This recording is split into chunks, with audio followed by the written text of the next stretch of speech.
เบิ่งเลือดโทษด้วยพี่น้องโอ้โตเนาะมีบ่อน้ำมันบ่มีนี่แห้งเลยเนาะโดย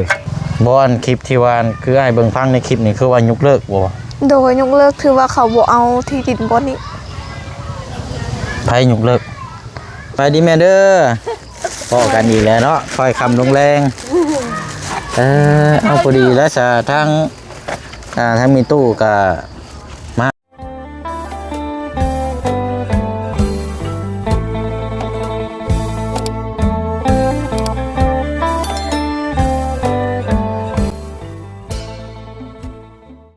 พี่น้อยเนาะมื้อนี้มาผมมาเจอกันอีกคือเก่าเนาะแต่ว่าเคสของทางน้องป๊อปก่อนอื่นนี่ก็ทางบ่เสียงเนาะพี่น้องเนาะในนามต่างหน้าก็อยากให้ทางพี่น้องเฮารับรู้แล้วก็ FC เรื่องที่ดินที่ทางน้ำกันเนาะก็ยังรุ่นอยู่ได้พี่น้อยเนาะเพราะว่าทางบ่บุญว่าอีกประมาณมื้อ2มื้อมื้อนี้ก็รุ่นน้ำกันอีกเนาะแต่ว่าทาง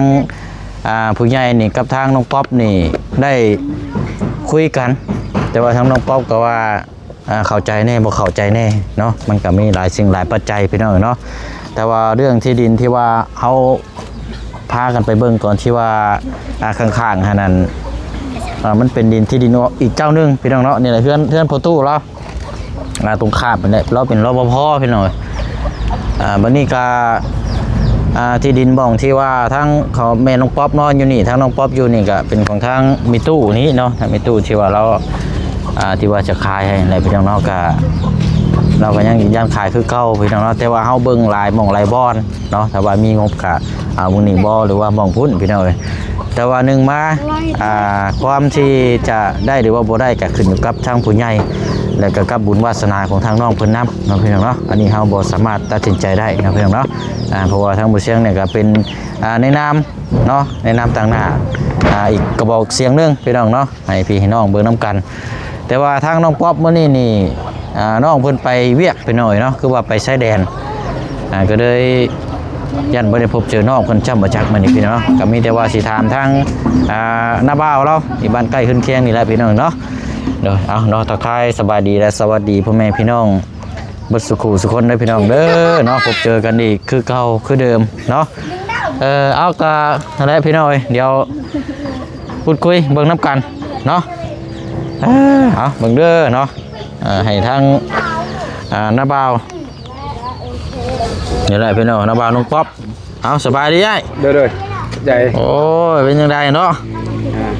กินแล้วว่าข้าวแรงยังอยู่เบิ่งเด้อขออนุญาตหนีไม้ก่อนแล้วไปตื้อหึงนะบ่น้องป๊อปน่ะบ่หึงบันไดแล้วไปเวียกเนาะเด้อไผสนั่งเทิงคั่นน่ะบอกให้เราลงแน่ลูกเจ้าบ่ไม่รู้เห็นว่าลูกเห็นด้วยนั่งจะบีนะลูกเอาพี่น้อยเนาะกะเห็นนี่ไดเดี๋ยวเบิ่งกันรู้จักทางพ่อแล้วก่อนเนาะทางพ่อน้องป๊อปใช่หายนักอยู่บ่ไปนักปานใดลูกยับมาลูกยับมา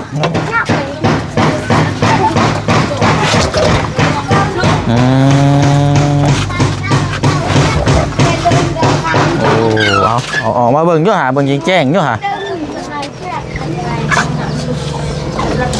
เอาอยู่ข้างๆนี่แหละเอาเดี๋ยวผมมีขาตั้งบ่มีอยู่เอาเบิ่งสภาพสดๆเลยพี่น้อยสภาพโอ้เป็นยังตั้งใหม่ไว้ได้เนาะเบิ่งเลือดโทษด้วยพี่น้องโอ้โตเนาะมีบ่อน้ำมันบ่มีนี่แห้งเลยเนาะโดยโซ่กับบ่มีเนาะ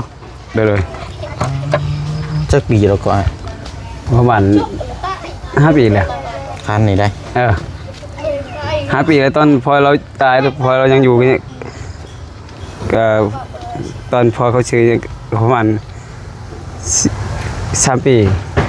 แต่ว่าพอเราเสียนั่นได้6 ปีเนาะแต่ว่าคันนี้น่ะก่อนหน้าก่อนพอเราเสียอีกบ่มันก็สิประมาณ10 กว่าปีแล้วนี่เบิ่งเนาะ อืมเออโทษดีๆนี่เนาะโมเมนต์มีหนูอยู่บ่ในนี่ลองทดสอบมึงอยู่ฮะมาประมูลขายรถเคยเบียดมาให้ขายนี่ได้เท่าไรกว่า เวียดให้800,000น่ะเขาบ่ได้ขาย เบิดนี้800,000นะ โดย ว่าร้อกว่ากันเนาะ800,000โอ้ยรถยังนั่นอยู่เนาะ โดย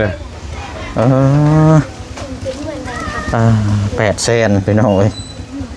แต่ว่าตอนนี้ทางครอบครัวน่ะบ่ขายเนาะ โดย อาจจะเก็บไว้ โดย เป็นมูลมั่งพี่น้องเอ้ยเนาะ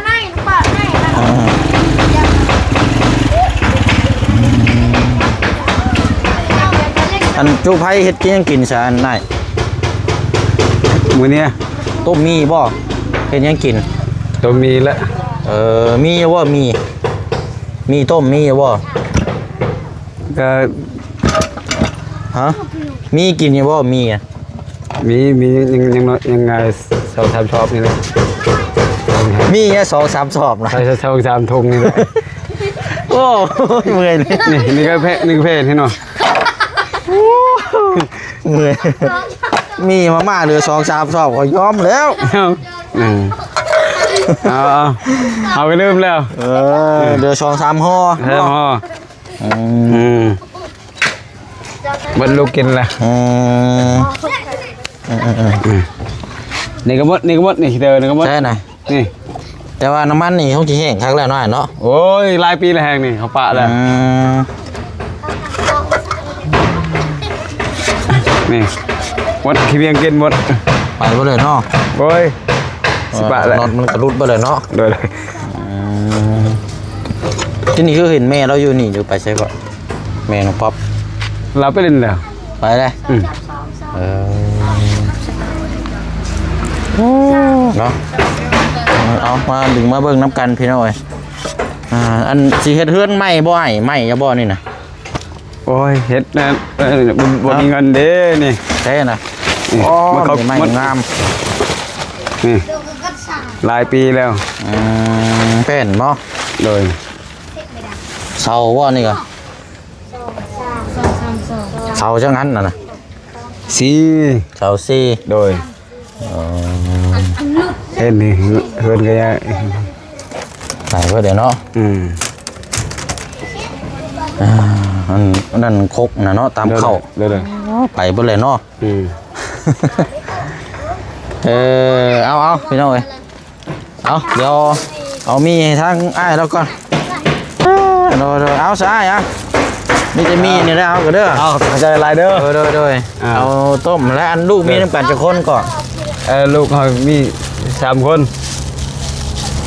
ลูก3 คนอันกับผู้น้อยเนี่ยเนาะ เด้ออันนี้ได้ลูกนี่ ใช้ลูกนะ นี่ลูกนี่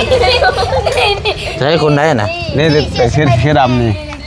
ช่องไอ้น้องนี่ หลายคนแต่ท่านี่ก็ว่าผู้นี้ท่านี่ก็ว่าผู้ นี่ นี้ นี่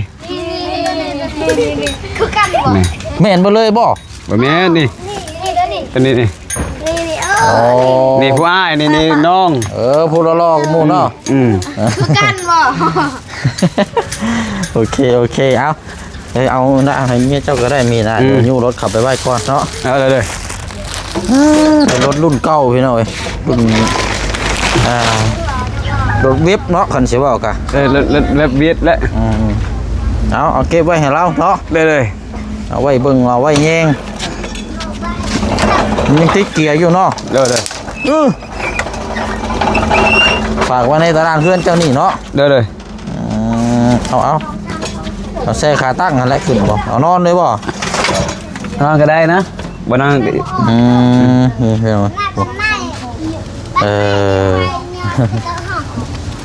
เอาโอเคใช่เฮ็ดอยู่ให้กินนะเด้อ เลย เดี๋ยวรอเพิ่งทางน้องป๊อปก่อนพี่น้องว่ากำลังเดินทางมาบ่ซั่น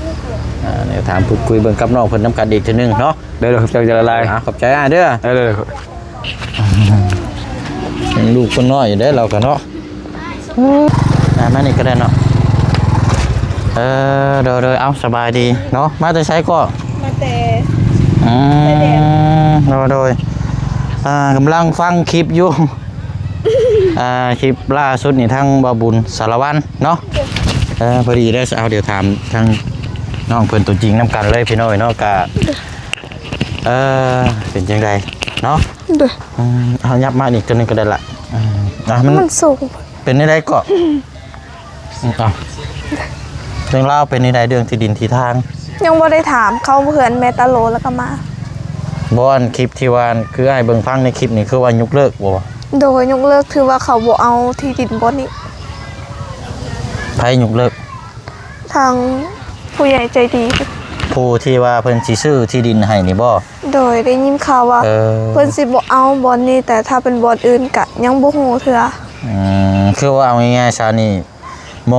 องเจ้าอยู่นี่นั่นแม่เจ้าอยู่นี่เพิ่นสิบ่ซื้อให้ โดย ถ้าว่าหม่องอื่นนี่อาจจะ ก็ เป็น ยัง ไป บ่ฮู้โดย แต่ว่ายังบ่ร้อยอันนี้ก็เนาะ โดย ประมาณนี้บ่เนาะคือว่าจังหันไปหน่อยคือเพราะว่าอันที่ดินที่เฮาไปเบิ่งนํกันมื้อเช้านี่ก็คืออยากแนะนำให้พี่น้องแล้วก็ทางผู้ใหญ่ที่ว่าเพิ่นสิซื้อซอยแต่เบิ่งหลายจุดหลายมุมเนาะ โดย แต่ว่าเฮาก็เอาหนึ่งแน่นอนพี่น้องอนาคตถ้าว่ามันเป็นดินอยู่ในปุ๊บนี่ถ้าว่าทางออกทางเข้านี่มันมีแบบอย่าง 100% นี่ก็สามารถซื้อได้ดินที่ว่าเจ้าว่าพาไปเบิ่งมื้อเช้านี่แต่ว่าอนาคตถ้าเขาเจ้าปลูกเรือนปลูกชานอยู่นี่ถ้าเขาเจ้าตันปุ๊บนี่มันเป็นที่ตาบอดเลยที่บ่ได้แล้วบัด อยู่นี่หันเข้ารวมบ่สามารถแบบบ่สามารถอันนั้นแบบ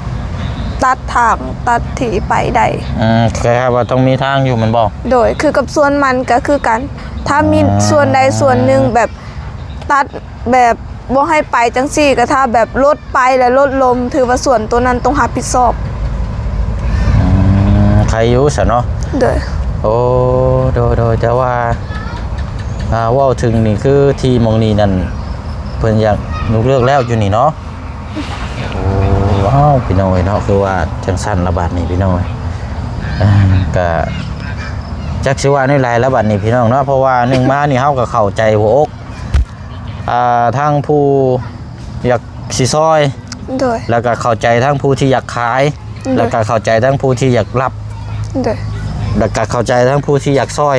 โดย มันจักอะไรพี่น้องไอ้บาดนี่เนาะแต่ว่าหลักๆเลยก็เข้าใจผู้ที่ว่าเพิ่นคือหนึงมาเพิ่นอยากขายเฮาแหละ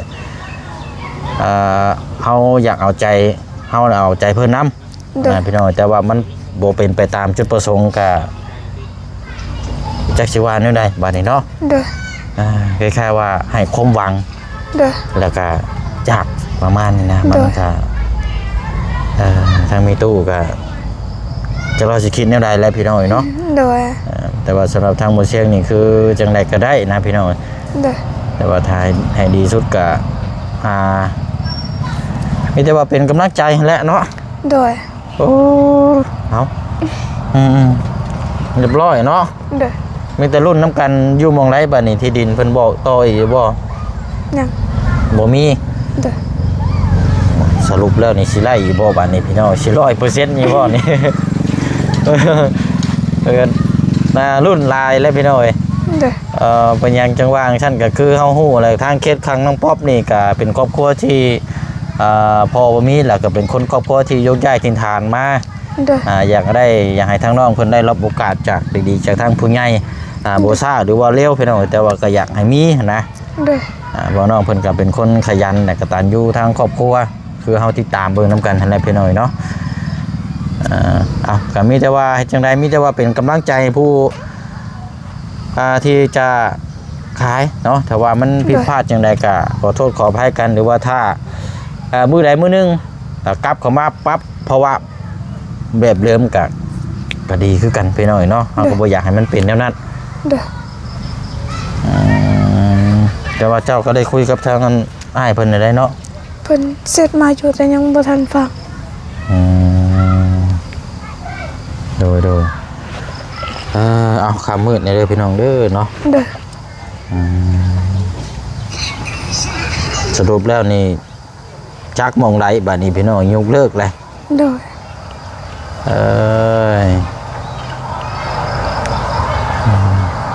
คำว่ายกเลิกนี่ก็มีแต่จบเท่านั้นแหละเนาะ โดย มีแต่อิสบอรี่เท่านั้นแหละพี่น้องจบเท่านั้นแหละบัดนี้มีแต่ว่าหั่นแหละพ เป็นกำลังใจทางน้องเพิ่นน้ำกันอีกบัดนี้เนาะเรื่องที่ดินที่ทางได้สิจังไดแล้วสบายนี่พี่น้องรุ่นน้ำกันมือ2 มือได้พี่น้องเนาะเฮากันเพราะเรื่องที่ดินที่ทางนี่กันเอาอะไรพี่น้องเนาะจักสิซื้อหยังมาฝากเอา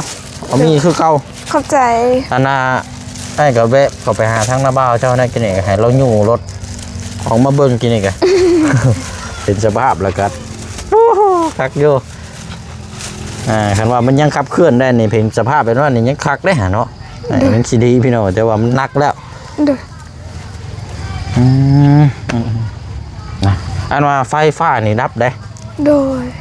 ไฟยังบ่ทันมาอยู่พี่น้องช่วงนี้นี่ไฟรับตลอด เด้อ รับตั้งแต่ประมาณเขาเข้ามาพุ่นแล้ว ตั้งแต่ 4 โมงพุ่น ไฟฟ้ารับเนาะแสงอาทิตย์ก็บ่ได้ซื้อซ้ำอยู่เฮือนกันเลิกสิแนวใดเด้อสิบ่เล่นเมื่อซื้อไว้บ่จักดอกจักใดมื้อนี้อยู่ยากได้พี่น้อง ซื้อไปสายเอา ไปสาย มันก็บ่ทนได้ล่ะ โดย มันบ่ได้เนาะเอาก็อันนี้พี่น้องก็มีทาง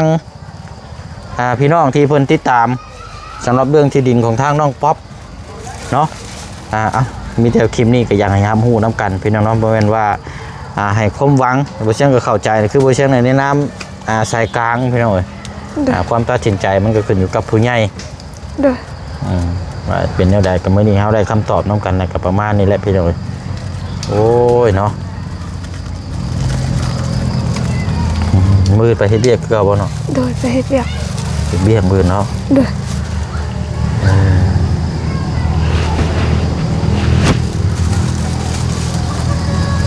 โมเมนต์ฝนสิตกซะบ่ล่ะ ก็บ่ฮู้คือกัน เนาะดูสิครึม มันเฮ็ดครึมๆแล้ว ๆเบิ่งได้ซะเด้อบ่เชียงขอกลับกล้องกันเพราะว่าอันนี้เดี๋ยวแป๊บนึงเด้อมันอยากมืดไปหน่อยเราไปซื้อหยังก่อกี้นี่ถามอีกก่อน ซื้อโตยังว่าเขาใส่อยู่ในเกตบ่เตาเกตบ่ซื้อให้ หึ ซื้อให้น้าบ่าวเขาใส่อยู่ในเตาเกตบ่โตสีดเอาน่ะ ไผใส่แก๊ส เพิ่นของน้าบ่าวบ่หรือว่า มันเป็นเกตตัวน้อยๆจังซี่น่ะ เป็นปองบ่ โดย อ๋ออันน่ะแก๊สปิกนิกกันบ่ โดย อ๋อเป็นปองเจ้าบ่ซื้อมาให้ หึ ซื้อมาฝากจังบ่ บ่แม่นเพิ่นบอกให้ซื้อนำ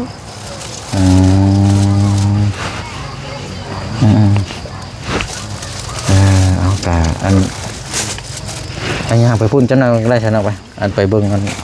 เบิ่งอันทางประตูหาก่อน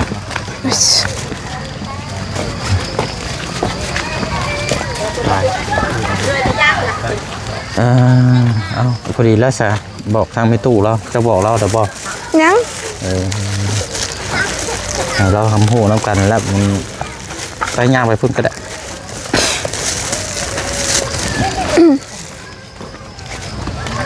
เอาสบายดีแม่เด้อพอกันอีกแล้วเนาะคอยคำลงแรงเอาพอดีแล้วจะทั้งมีตู้กับมาพอดีเลยพี่น้องเนาะเดี๋ยวยันว่าทั้งแม่กับยันว่าคลองหรือว่าท่านะแม่เรื่องที่ดินพื้นนี้เนาะพอดีว่าทางผู้ใหญ่ที่ว่าเพิ่นอยากซื้อซอยให้ทางน้องป๊อปเลยเพิ่นขอยกเลิกว่าซั่นเนาะขอยกเลิกก่อนขอยกเลิกแต่ว่าเพิ่นสิซื้อให้ต่อหรือว่าจังได๋เฮาบ่ฮู้หรอกแต่ว่าตามที่ยินนี่ก็คือเพิ่นอย่าว่าอย่างยกเลิกก่อน ดินบอลนี้เพิ่นสิยกเลิกบอกว่าบ่เอาก่อน ยกเลิกนี้เดี๋ยวว่าไปซื้อมองไม้เฮาก็บ่ฮู้นะมื้อนี้นะเฮาก็แล้วแต่เพิ่นนะแม่ เด้อ เดี๋ยวเฮาก็ติดตามเบิ่ง จะดีใจ โดยอันก็เลยอยากบอกทางแม่ยันว่าคล้องท่านะแม่บอกแม่ก่อนอย่าว่าบ่ต้องรอก็ได้ถ้าว่าเพราะว่ากลับมาถือว่ามันอันนั้นก็คือเก่าแน่เนาะถ้าว่ามันอยากให้เป็นคือเก่าเฮาก็ เด้อ อันนี้เด้อแม่เด้อประมาณนี้แม่เด้อเพราะว่าซุมเฮาเฮ็ดเวียกกะมัน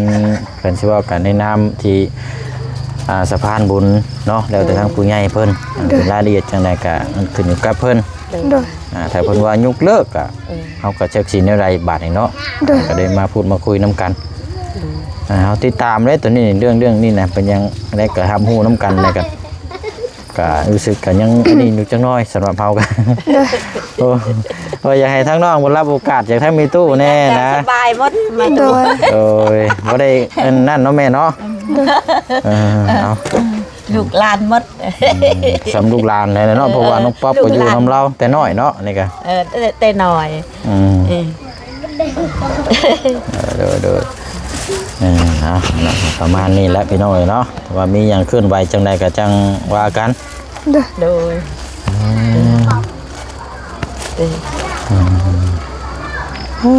เนาะเอาตามนั้นเลยเสยเด้อเอาน้องป๊อปมีแต่ว่าแล้วทางบ่บุญพาอยู่เนาะมาค่ำเนาะเดี๋ยวมื้ออื่นพวกเราจังพบเจอกันอีกทีนึงเด้อ โดย เด้อเอาเด้อน้องเด้อ ขอบใจเด้อขอให้อายเดินทางปลอดภัย ขอให้สุขภาพแข็งแรงขอให้ร่ำรวยปรารถนาสิ่งใดขอให้ได้สิ่งนั้นจับยังเห็ดยังก็ขอให้เป็นเงินเป็นทองขอให้พระเจ้าอวยพร น้อยเอาขอบใจละลายเนาะเอาเด้อน้องเด้อมื้อนี้อาจจะบ่แม่นมื้อของเฮาแต่ว่าและเนาะเป็นกำลังใจให้เนาะเพิ่นละไปหาเพิ่นก็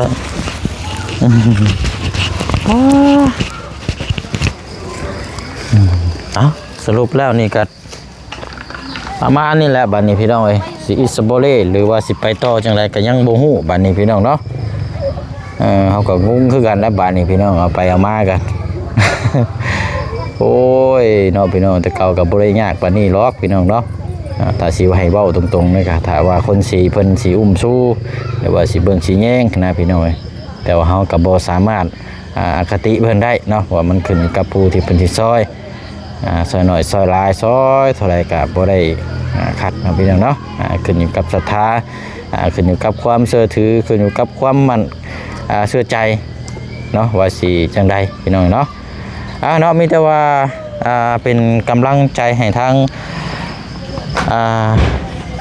ทุกๆฝ่ายเนาะที่ติดตามเคสของทางน้องป๊อปเลยพี่น้องเนาะสำหรับทางเรื่องราวที่ดินที่ทางต่างๆอะไรพี่น้องเนาะเอามื้อนี้ก็ลาก่อนวันนี้พี่น้องเนาะเพราะว่าไฟฟ้าก็รับยันได้ไปเบิ่งแสงอาทิตย์มาไว้จักดอกจักใดอยู่เนาะพี่น้องเนาะเอาอะไรพี่น้องเนาะบ๊ายบายได้พี่น้องเด้อเนาะพบเจอกันในคลิปหน้าเนาะคลิปนี้อยู่ดีมีแห่งร่ำรวยเบิดสุขุสุขคนเนาะสบายดี